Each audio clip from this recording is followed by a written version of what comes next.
Thanks for joining me on another episode. In today's episode, we're actually going to be looking at a lot of these items that had been left in the house. And so we're actually going to use ChatGPT today to make some inquiries about how old these things are, what they're called, where they come from, and all kinds of good stuff. Oh, I got to start with shot of the ceiling. That's what got me hook, line, and sinker. Okay, so first item here is a set of salt and pepper shakers, actually. And so just basically uploaded the photo into ChatGPT and basically asked, what are these and where they come from? And you can see bride and groom set, leaning in for a kiss from the 1940s, 1960s. Says given the design, the shakers might be from the 50s, possibly even 70s. So made in Japan, more than likely. A lot of these types of salt and pepper shakers were made in either Japan or Germany, and yeah, were collectibles back in the day. So lots of people still collecting them today, I should say. And some more salt and pepper shakers, these ones with a tartan and a Scottish theme. So again, mid 20th century, so 50s to 70s, and very cute. I did not take any pictures of the bottoms. As you can see, ChatGPT is asking for additional information to see whether or not, yeah, it can further provide more detail. So here we have more salt and pepper shakers. Very, very cute little design on this one. You can see the kangaroo and Joey. And just waiting for some of the page to load before I scroll down here.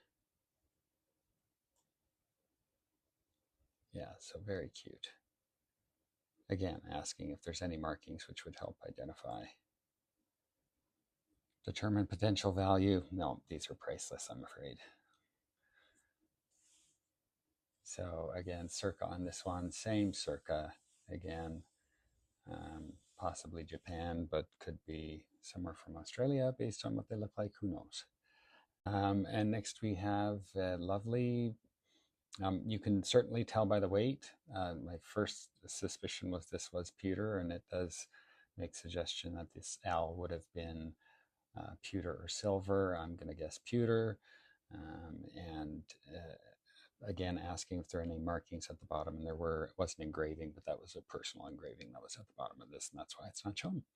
And next we have, oh my gosh, these were so cute, so tiny and so wee. These small little items, I just typed in what are their use in circa, and they're about 1.5 to 2 inches tall, maybe 2.5 at the most.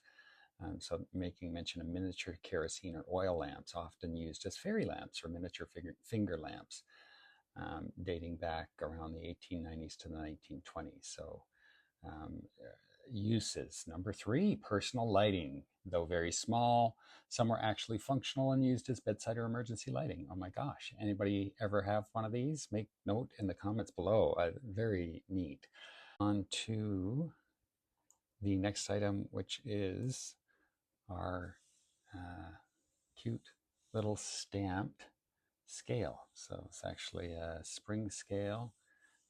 And nice that the engraving and manufacturer information was very clear on this one. So it's great to get some very specific information about this item, used for, of course, as a fish scale or general weighing of small goods. And so circa on this item being from 1900s to the 1940s.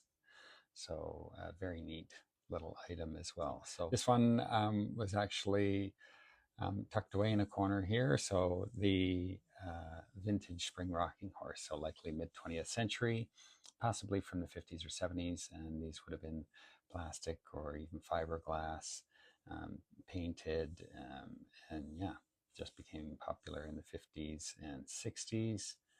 And again, making mention if there's any way it can be flipped over, you can look and see a manufacturer stamp, or any additional information would help to further date the item. The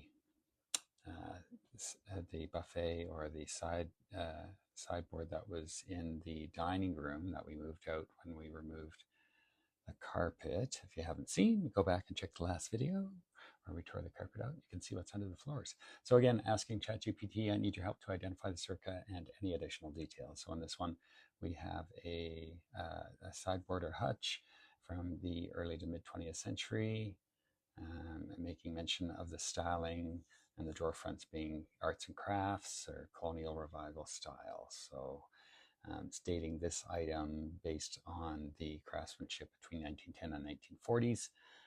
Again, manufacturer identification, looking at and taking drawers out and doing all kinds of things like that would have helped us to further identify. I do seem to remember those knobs very distinctly on cabinets in kitchens for a long time. Very popular drawer pull, I would suspect.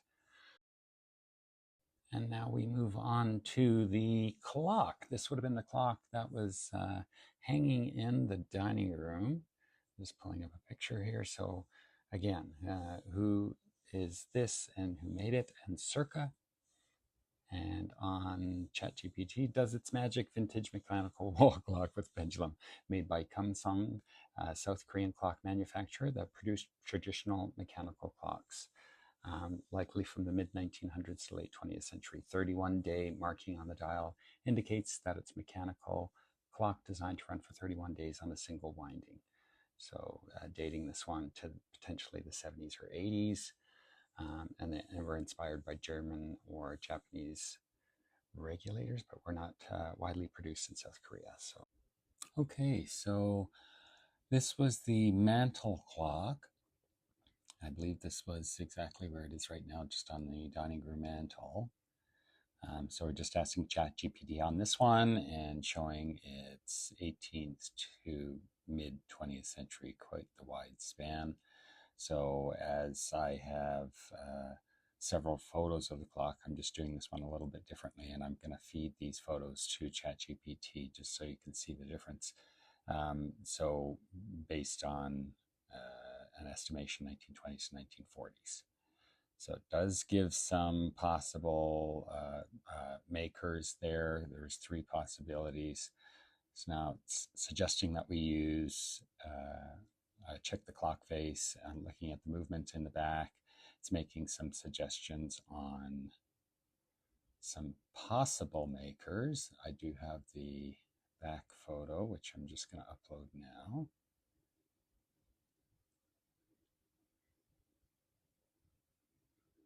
So 6 possible manufacturers. See some from US, Germany, and UK.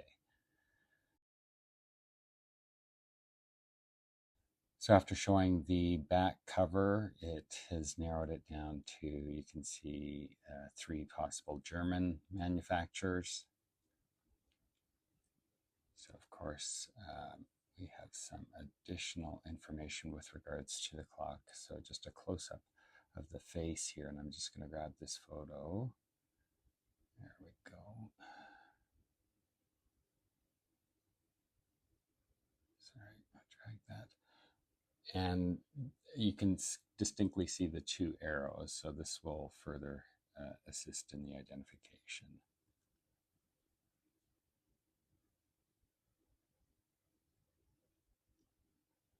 And now we get some very specific information with regard to the Hamburg American Clock Company, HAC, founded in Germany in 1873. So this marking specifically used on clocks dating from the 1890s up until 1930, when it merged with another German clock manufacturer. So estimated circa down below, probably from the 1910s to the 1920s. So you can see it's made a few spins around there as the face is warned. A little wooden lamp. This would have been a lathed wooden lamp. We have here circa 1930s to 1950s. And looking at the socket specifically, the lamp has brass or bronze socket with a pull chain, and the cord and plug, which you can tell is much older style plug than we would see commonly today, and certainly will need some updating. But interestingly, that ChatGPT has decided to advise us that it's an LED replacement bulb and not original, which we know was one of the first things Emily and I did, is went through the house and put LED in everything. And so last one here, this was absolutely fantastic find. This was when we did some work down on the jack posts in the basement, which will be coming up in a future video, we removed an old jack post, and underneath this were these two railway plates. So again, uploading this, advising that the house, because I'm using a new ChatGPT, it doesn't have the history of me having owned a 125-year-old house. Anyways, and provided some additional information about the Reed Railway.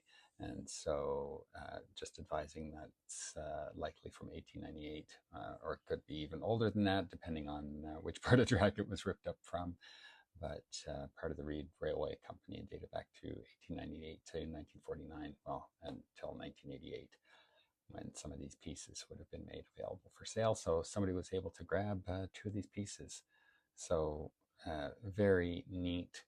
This will be something that will absolutely be, yeah, neat little things to kind of display and show off throughout the house. Okay, and then we have a few items here that are actually not in the house, but will be making it to the house. So some pieces that we've picked up antiquing. This first chair is a Chippendale style reproduction chair.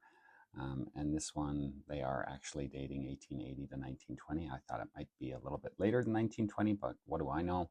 And making reference to the fact that it's Chippendale style chair based on the legs, the ball and claw feet, and yeah, the type of back and how it's been upholstered. This one has been reupholstered, but will need to be reupholstered again. So this next chair is actually a chair that was we picked up from some viewers, Thomas and Drew. Thanks very much, guys. Beautiful, beautiful chair. King Louis the style chair, making note of the fact that straight rectangular backrest, the floral and foliate motifs, the tapered leg, and the Greek style motifs as part of the chair. So making mention if we want to have this one restored. So I did entertain ChatGPT, and it's just showing that how to actually complete restoration on this, making sure that the frame is solid. Actually, believe it or not, this chair is in fantastic shape. We are having it reupholstered. It's been taken down to the upholsterers right now, and we've taken down some fabric selections that are going to make this beautifully restored. So stay tuned. We'll have some more information on this one coming out. But thanks very much again to our subscribers, Thomas and Drew. Thanks, guys. Really do appreciate this. A beautiful find, and it's going to look absolutely gorgeous in the house. Odd to note, final touches, so brass or gilding accents, if they need to be repaired. In this case, this doesn't have any, but it may have some in the future. You'll have to stay tuned to find out. All right, so this last piece is not actually a piece that was from the house. This is an item that we picked up recently that was we found for sale online. We just picked it up and just gone through some cleaning. This is prior to cleaning, but just popped this into ChatGPT, of course, with some detailed photos of the back crest as well as the turned legs, just using that to identify this is basically Victorian era, mid to late 1800s, specifically dating in the area of 1850s to 1870s. This with a Rococo revival style or influence.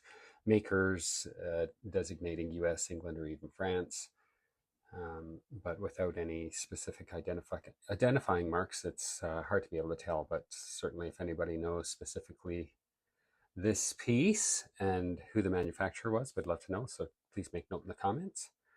And just uploading a couple of pictures of the chairs here that came with this set. And again, ChatGPT is gonna circa those in the same period of 1850 to 1880, Victorian style balloon back chairs. Yeah, really, really pretty chairs, stunning with the red velvet. They really do pop. So again, just some examples of how we can actually use ChatGPT for something that would otherwise be difficult to identify or even come up with a time frame. So yeah, some great uses for ChatGPT. Thank you so much for making it to the end of the video. If you hadn't already checked it out, please check out the YouTube shorts. You can see a couple on the screen. On the right-hand side, you can also see some more YouTube videos. So if you're interested in following along on our journey, make sure you subscribe. Hit that notification bell so you can be notified whenever a new video drops every Wednesday, 8 o'clock, Newfoundland time. Thanks, everybody.